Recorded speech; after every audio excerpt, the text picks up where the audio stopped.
가나안에 도착한 야곱은 베델로 올라가지 않고 세겜에 정착하였습니다. 그만큼 세겜은 비옥하고 목축과 생활하기에 유리한 조건을 갖추었습니다. 야곱은 그 가족도 많고 가축도 많았기에 현실적으로 정착하기에 가장 적절해 보였던 것입니다.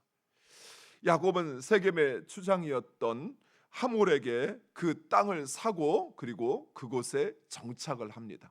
그리고 그곳에 단을 쌓았다라는 말은 이제 그곳에 오래 머물겠다라는 뜻을 보이는 것이라 할 수 있습니다. 하지만 하나님께서 야곱을 부르신 곳은 세겜이 아니라 베델이었습니다. 즉 야곱은 베델로 가지 않고 그 눈에 보기에 적합해 보이는 세겜에 안주하였던 것입니다. 무엇보다도 야곱은 세겜의 그 겉모습만 보았지 그 뒤에 도사리고 있는 그 위험성을 보지 못했습니다. 이처럼 눈에 보이는 편안함과 넉넉함이 하나님의 뜻보다 더 매력적으로 느껴질 때 사람들은 그런 편안한 자리를 선택하고 완전한 순종보다는 적절한 만족에 머물고자 합니다. 그러나 그 세겜이 아무리 좋아 보여도 베델이 아니라는 것입니다. 평안하고 안전하다고 해서 그것이 하나님의 뜻인 것은 아니라는 사실이에요. 이런 야곱의 불순종은 결국 야곱 가정의 위기로 돌아옵니다. 세겜에 정착한 지 10여 년이 되었을 때 야곱의 딸 디나가 세겜의 딸들과 어울리다 그만 하몰의 아들 세겜의 추장인 세겜에게 강간을 당하게 됩니다. 그런데 놀라운 사실은 야곱이 이 소식을 알고도 이 사실을 알고도 침묵하였다는 것입니다. 하지만 야곱의 아들들, 특히 레아의 아들들, 이 디나가 레아의 딸이었기에 이 레아의 아들들은 이 소식을 듣고 격분하게 됩니다. 아버지가 이 소식을 듣고 침묵하였다는 것은 이 레아의 아들들에게는 또 다른 상처였을 것입니다. 그런데 이때 세겜의 아버지 하몰이 야곱을 찾아와서 사과를 하거나 용서를 구하기는커녕 도리어 자신의 아들을 두둔하며 사랑하여 이런 일을 벌였다라고 하며 통혼을 하자고 합니다. 폭력을 행사하고도 그것을 사랑이라 말하는 것은 지배요 통제인 것입니다. 지금도 그런 일들이 종종 일어나는데 이 남편들이 술에 취하거나 또는 자신의 화를 이기지 못하고 아내를 때려놓고는 나중에 정신이 들면 사랑됐다고 미안하다고. 그런데 이것은 정당한 사과가 아닙니다. 이 말은 이런 일이 또다시 벌어진다는 것이죠.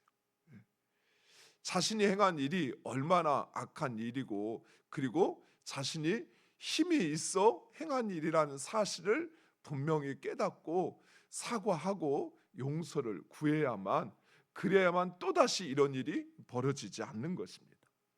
어쨌든 이때도 야곱은 아무런 반응을 하지 않습니다.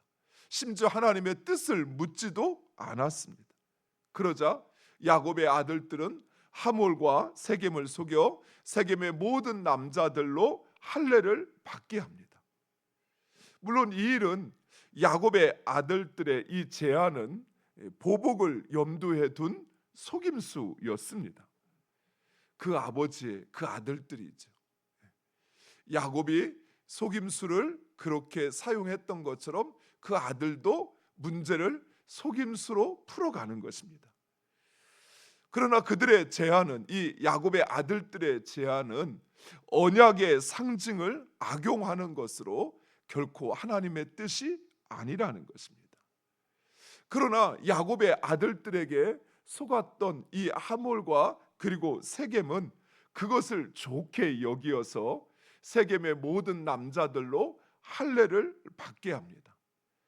특별히 오늘 본문 말씀에서 우리가 자세히 읽어보면 이 하몰은 세겜의 사람들을 설득하면서 혼인의 문제를 경제적인 투자로 설득을 합니다. 우리가 할례를 받고 그리고 그들의 딸들을 우리의 아내로 취하면 그들의 재산이 우리의 것이 될 것이다. 이리 설득하는 것입니다. 즉 세겜 사람들에게 혼인은 단지 욕망과 물질적인 이익의 문제였던 것입니다. 이것이 바로 세겜의 문화요, 세겜의 정신이었던 것입니다. 야곱은 이러한 세겜의 그 속 사정은 보지 못하고 겉으로 보이는 그 기름지고 비옥한 땅만을 보았던 것입니다. 그리고 세겜 사람들이 이제 할례를 받고 셋째 날이 되어서 아파하고 스스로는 움직일 수 없는 완전 무방비 상태가 되었을 때 시므온과 레위는 칼을 들어 세겜의 남자들을 죽이고 또 다른 아들들은 이 세겜을 약탈하고 노략하였습니다. 야곱의 아들들은 그 가문의 명예를 되찾는다는 명분으로 출발하였지만 이것은 단순한 보복이 아니라 범죄요 학살이었습니다. 그들은 감정에 휩쓸려 하나님이 원하지 않는 억울한 희생을 만들었던 것입니다. 사랑하는 성도 여러분, 악에 맞서기 위해서 더 큰 악을 행하는 것은 하나님의 뜻도 하나님의 방식도 아니라는 것입니다. 야곱의 아들들의 그 분노와 화난 감정은 이해할 수 있지만 그러나 그들이 택한 방식은 하나님의 뜻과는 거리가 멀었습니다. 오늘날 세계 가운데 일어나는 대부분의 전쟁이 바로 이러한 범죄요 학살입니다. 힘이 없어서 자신의 목소리를 낼 수 없어서 그래서 어쩔 수 없어서 폭력을 선택하는 것과는 달리 오늘날 전쟁은 강대국들이 자신들의 전쟁의 명분을 앞세워 무고한 사람들을 죽이는 것, 그것은 결코 정당화될 수 없습니다. 사랑하는 성도 여러분, 분별해서 보셔야 돼요. 아무리 우리나라의 우호국이고 우리나라와 동맹을 맺은 국가라 할지라도 그러나 그 국가가 행하는 것이 하나님의 뜻과 하나님의 방식인지는 분별할 수 있어야 돼요. 물론 그것을 통해서도 하나님은 선하신 뜻을 이루시겠지만 그러나 악의 도구가 되는 것은 결코 하나님의 자녀들이 택할 것이 아니라는 것입니다. 우리 역시 마찬가지입니다. 내가 상처를 받았다고 해서 같은 방식으로 상처를 주고 내 억울함을 풀기 위해서 분노와 폭력으로 맞서는 것은 결코 하나님의 정의가 아니라는 사실입니다. 사랑하는 성도 여러분, 우리는 사소한 것에 우리의 감정적인 그 보복을 하려고 합니다. 내 이웃에 대하여 네가 전에 나한테 이렇게 했지, 너도 한번 당해봐 하는 우리의 그 아주 소소한 보복의 감정들이 종종 우리를 주장할 때가 있어요. 그래서 이웃의 아픔과 이웃의 상처와 이웃의 억울함을 외면해 버리는 것은 결코 하나님의 뜻이 또 하나님의 정의가 아니라는 것입니다. 오히려 하나님은 악을 선으로 이기길 원하셔요. 그가 나에게 상처를 주었지만 오히려 그를 배려하고 그를 용서하는 것, 그것이 하나님이 우리에게 원하시는 것입니다. 그것이 오히려 악을 선으로 갚는 하나님의 방법이라는 사실이에요. 결코 신앙을 생활하다 보면 그런 일들을 많이 맞이합니다. 왜냐하면 우리는 상대방의 마음을 다 알지 못하기 때문에 그래요. 상대방의 말과 상대방의 행동 속에 있는 그 수많은 감정과 그 많은 의도를 우리는 알지 못해요.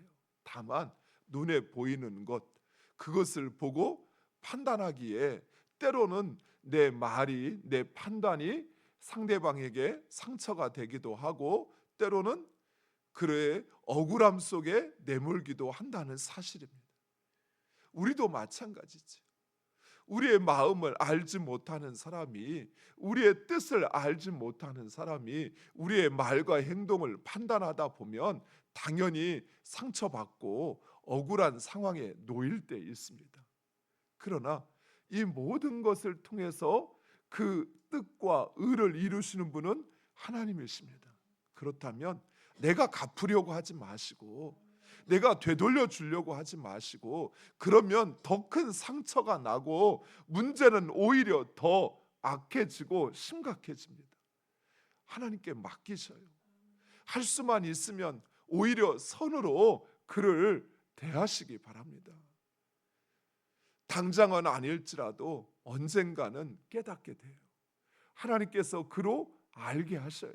진실이 무엇인지, 또 우리의 마음이 무엇인지 그로 깨닫게 하시어 자신의 잘못과 자신이 행한 일의 결과를 알게 하십니다. 야곱은 그제서야 자식들을 책망합니다. 사건 내내 침묵하였던 야곱은 두려움에 자식들을 책망합니다. 그런데 그 야곱의 책망 역시 또 한 번 우리를 실망하게 합니다. 야곱은 하나님의 말씀에 기대어서 너희가 왜 그랬느냐라고 책망하는 것도 아니고, 진정 그 아들들을 또 그 가정을 걱정해서 책망하는 것도 아니고 오직 자기 걱정만 합니다. 보면 30절 말씀에 보면 야곱은 여러 번에 걸쳐서 자신을 이야기합니다. 내게 화를 끼쳐 나로 미움을 받게 하고 나는 수가 적고 나를 치고 나를 죽이리니. 즉 야곱의 두려움은 하나님과의 관계에서의 문제도 아니고 딸의 상처도 아니고 오직 자신의 안전과 위신뿐이었습니다.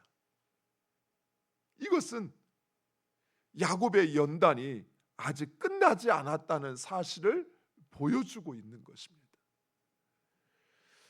하나님은 앞으로도 더 많은 고난과 훈련을 통해서 야곱을 오직 하나님을 의지하는 하나님의 언약 백성으로 만들어 가실 것을 보여주는 것이라 할 수 있습니다. 사랑하는 성도 여러분, 우리 역시 마찬가지입니다. 하나님은 우리를 이 땅을 사는 날 동안 하나님의 자녀로 온전케 하시는 일을 하나님은 계속해서 해가실 것입니다. 만약 우리 안에 온전한 믿음의 모습이 없다고 한다면, 만약 우리 안에 여전히 세상의 것을, 세상의 방식을 버리지 못한다고 한다면 하나님은 그것을 철저히 버리게 하실 것입니다. 왜요? 그것이 바로 하나님의 나라의 백성의 삶이기 때문입니다. 왜요?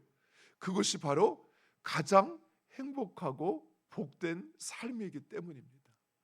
사랑하는 성도 여러분, 하나님의 뜻과 그 하나님의 방식에, 하나님의 질서에 따라 사는 우리 모두가 되기를 간절히 축원드립니다. 기도하겠습니다.